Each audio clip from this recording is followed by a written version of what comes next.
Hello there, this is Mussy and welcome to today's video where we're going to be going through all the Ghibli films and we're going to be putting them onto a tier list.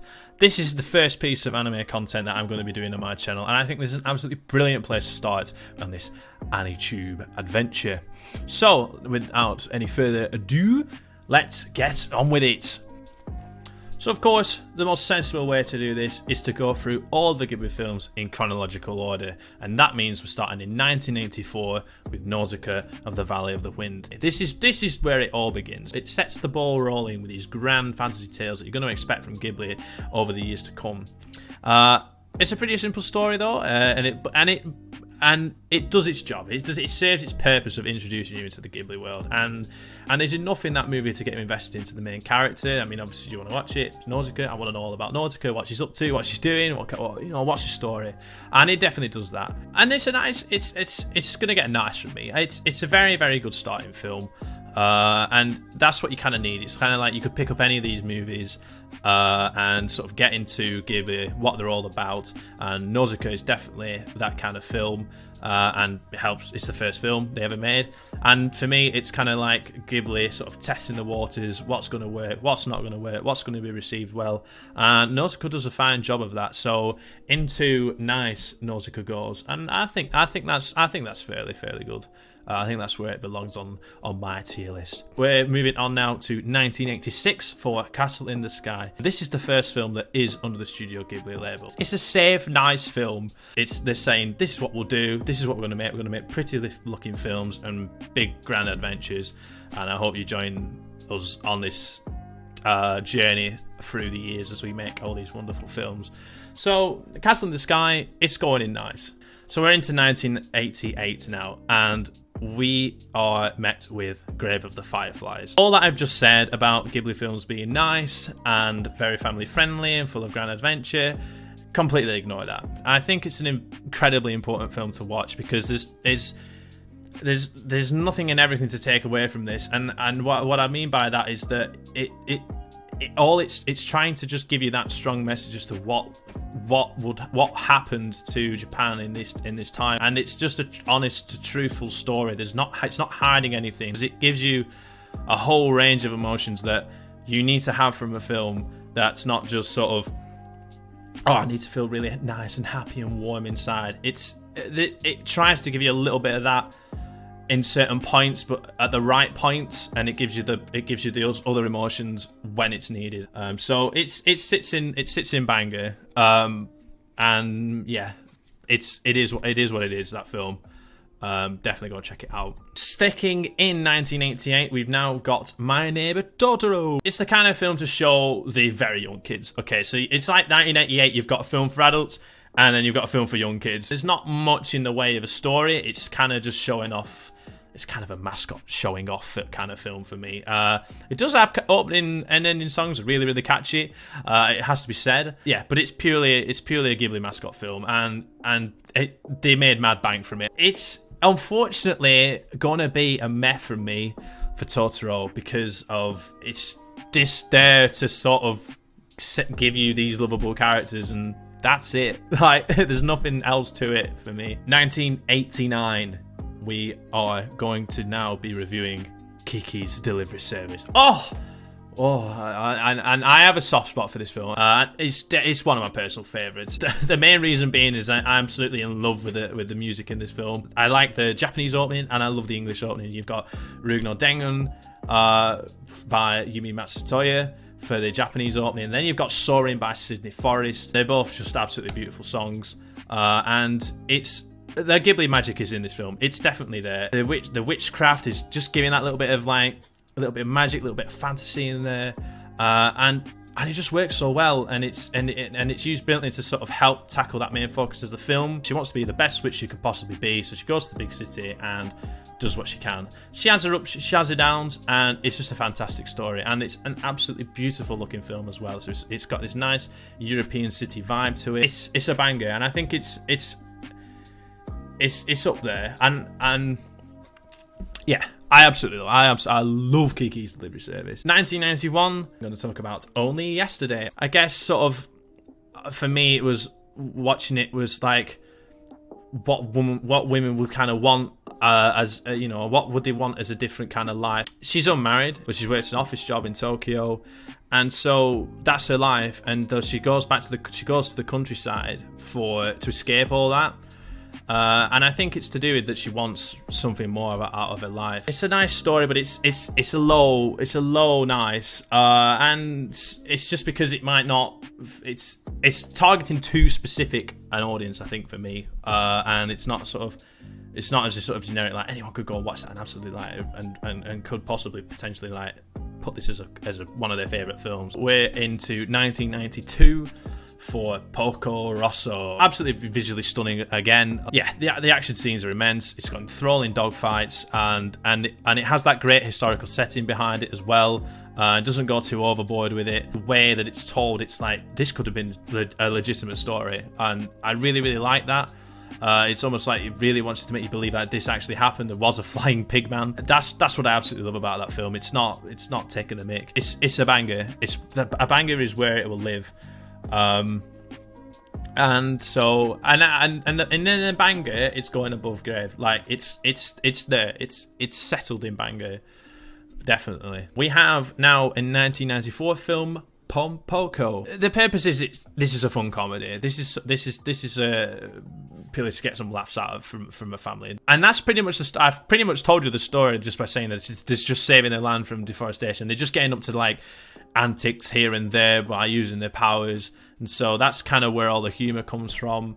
It's definitely one you can just sort of fill your time. You want to have a laugh? Watch Pompoko, but it's going to be a mess. Now we're into 1995 for Whisper of the Heart. Oh my goodness me. Best opening and ending to combined of any Ghibli film. 100%. You're going into this film singing Country Roads, you know it's going to be great. And then you're going out of this film singing Country Roads. It's already there, it's a banger. The film actually centers around her love for that song. The story also revolves around her going into an antique shop one day, and she comes across a statue of an eccentric looking cat called the Baron. Film is all about her writing a story about the Baron, and honestly, like I'm not giving too much away. It was what happens in that film. There's so much here, and it's so well paced. There's things happening all the time that it's like you're never ever bored watching it. It's got so much ups, so much downs, a lot of it's such an enthralling story, and it is also probably one of my favorite dub performances of all the Ghibli films.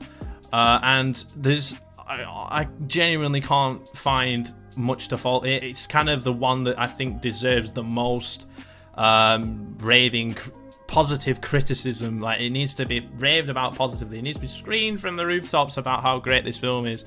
And so this is getting my first masterpiece. Okay, this is the first masterpiece I'm going to be giving, without a shadow of a doubt. 1997. Okay, so now we're going to be talking about Princess Mononoke. It is a long film, and up to this point, so this is 1997, it's the best adventure film. I think that's what carries it into sort of a nice. It's a high, nice film, and I can't put it up in banger just because I don't think that the characters are built up a lot, and it is pretty long. There's a lot of gaps in there. The story itself it's a really nice story. So it's a high nice, and I think it's going to be sat. So I'm going to shift that up there. There we go.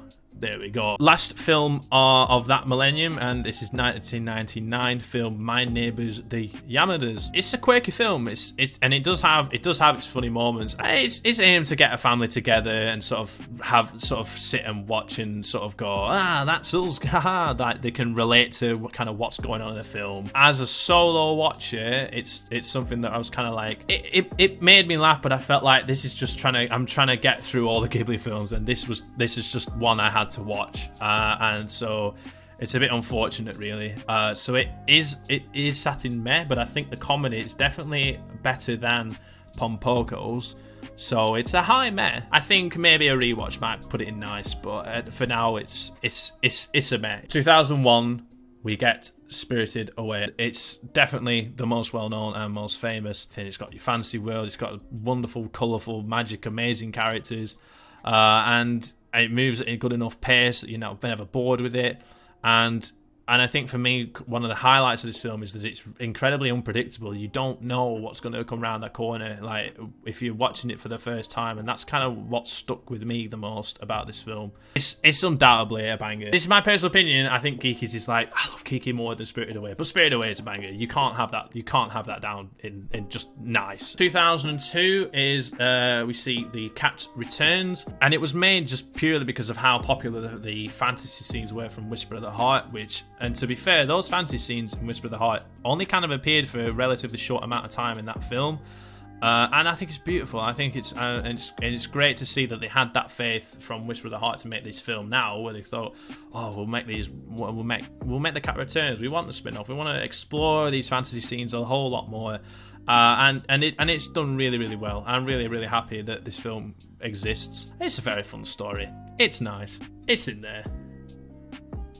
I think it's going in there, actually. It's strong. It's a strong nice. 2004 is Howl's Moving Castle. And I think this is the best fantasy adventure film of them all. I can't fault the adventure that they have. Like, it's brilliant. Like, I'm in love with the scenery. The characters really, really fulfilling. Like, I'm so into the older stories, good and bad.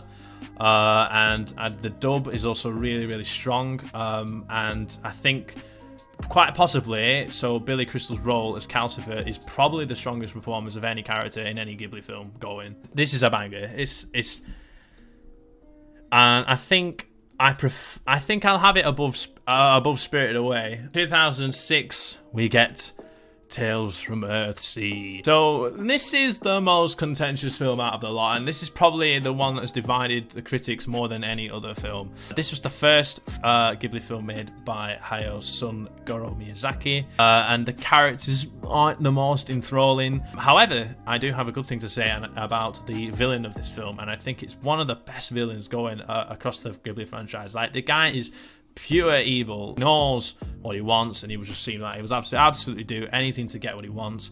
I love that. I want a really, really bad villain. I do like the ending song, but it's a bit of a slog to sort of get to where the good bits are for the film, and I can definitely sort of see why it's been sort of given all the negative reviews that it has been. But for me, I don't hate any of the Ghibli films, but it is a meh, unfortunately. And I think it sits, unfortunately, the last. And it's a bit of a shame. But Goro, I know you can come back from this. 2008, we see the release of Ponyo. Okay, so this is another get your young kids into Ghibli film. It's very, very simple. It's very easy to watch. And it does showcase a lot more of beautiful art and landscape. It's low nice. Come on, it's a fish. It's all about fish. 2010 is the release of The Secret World of Arrietty. So much beautiful attention to detail, you know, with the scaling of the fact you've got these small people, but then it's like you've never seen, you know, a button looking so beautifully drawn, or like a box of tissues, or clothes pegs. Like, it's unbelievable. As it's not as big as sort of Fancy Tale like the predecessors beforehand, such as Mononoke and Spirited Away. It's a very happy-going film, and it certainly lives up to the Ghibli name in sort of making that something special that it can become a family favourite. It's another nice film. 2011, we see the release of From Up on Poppy Hill. Goro Miyazaki is back, ladies and gentlemen. The film is there to show the kind of the history and the mood of kind of what Japan was like after a world war, and also their involvement in the Korean War. Japan was undergoing a transformation at this time, and they had the Olympics in 1964, and that was their opportunity to show that this is a new Japan. For me, I love it because I think there's a bit of Goro here wanting to sort of make something better for Ghibli after the reception that Tales from Earthsea had, and it's a definite improvement. It gives that film that extra something that he can show, that he can direct a film with he can direct a film that contains this love, this loss, and the kind of the traditional themes that people will have loved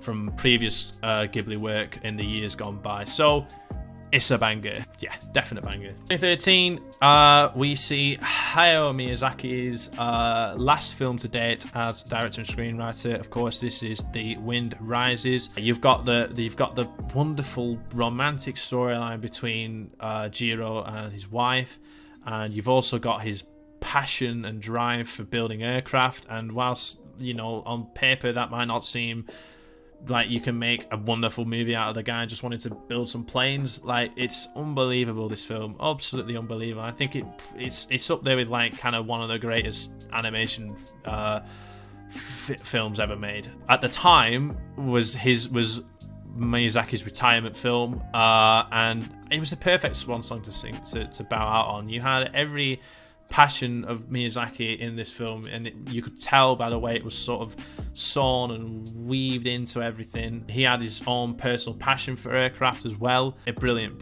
magical, beautiful film, and definitely one that I will remember forever. I'm really glad that I've watched it.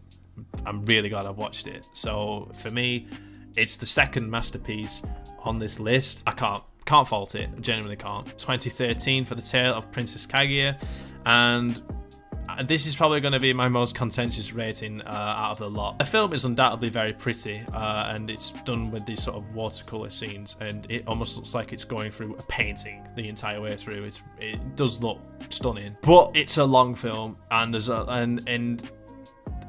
lot that happens, but not in like nothing that I can get too excited about. It's tricky one. It's like it's received very well. It's had high praise. For me, what the things that I've loved from the Ghibli films, this is not. None of those things were appearing in this film for me. Possibly a rewatch in the future, maybe I can change my opinion on it. But for the purposes of this video, it's sitting in meh, but I can have it. I can see it. It's a high meh, and it could go up compared with all the others on that list. It's a meh. Unfortunately, that's just how it is. 2014 is the final film. Now we've got When Marnie Was There, and this is the latest film as of 2020. It's just beautiful. It really is. Like, something hit differently for me in this film. I think it's the most underrated, and in my opinion, it's probably the best film that Studio Ghibli have made without the big boys behind it. All the Ghibli magic is still there. It's still there. I'm absolutely in love with this film. Stunning landscapes, that beautiful narrative, and it just lets you fall in love with that relationship that they have between Anna and Marnie. And it's definitely put that lasting memory on with me in my head, kind of how it made me feel. And it gets a really high appraisal from me. 100%. It's a banger. It's a banger. And it's my highest banger. It's an equal footing with Kiki's, but it's a definite banger. So there you go. There's the list. Yeah, there you have it. Of course, let me know what you think. And thank you for listening to it. Of course, this is purely my opinion, and you may agree, you may disagree with that list. There's a lot of films there. A lot of films will hit differently with people. And so it's very difficult to sort of rate them. So yeah, I hope you enjoyed this video. Don't forget to like and subscribe for more anime and Japan content on This Is Mussy. Do go and check out the Discord, check out Twitter, keep the conversation going, check out thisismussy.com. Anyway guys, just make sure, take care, keep watching anime. See you later. Boop.